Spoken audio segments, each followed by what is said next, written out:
David Sid is director of the Homeland Security Institute at Rose State College.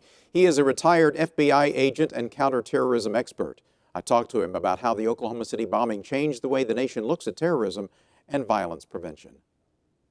David, what was the political climate like that led to the Oklahoma City bombing in 1995? Well, in 1995, there was a great deal of political agitation, principally around who was in the White House and that sort of thing. And the militia people coalesced around those issues, and it led to an overheated political environment. How does that climate compare to the climate today?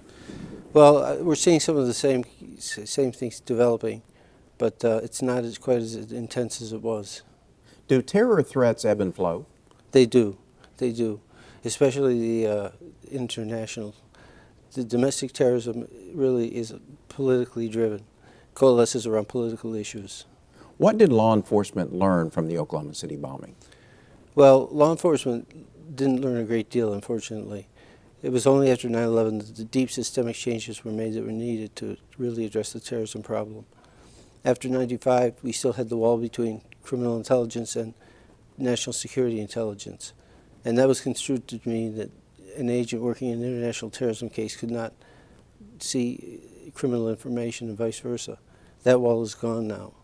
So there are a number of things that didn't change that needed to, unfortunately. What would you say is the significance of the Oklahoma City bombing to the United States, and especially when it comes to emergency preparedness and response? Well, the emergency response to the Oklahoma City bombing was classically good. In fact, people still talk about the Oklahoma Standard. The emergency responders, led by Gary Mars and others, did a superb job. So I think that we learned a great deal from that in that realm. What is the work that you are doing at the Homeland Security Institute? Well, Dick, now what we have is Homeland Security evolving as a discipline. And we're creating counterterrorism courses to educate people on that, and also emergency management courses. Oklahoma has been a leader since the bombing in raising awareness of terrorism. They have. Oklahoma has always been a leader, and unfortunately we had to suffer the bombing to be that. What do you think is the biggest threat today? Is it the lone wolf scenario? The biggest threat is, yes, the lone wolf, what they call foreign fighters. Those people who have gone to abroad, fought under the flag of militant Islam, and then they come back here to do what they do. David Sid, director of the Homeland Security Institute, thank you. Thank you, Dick.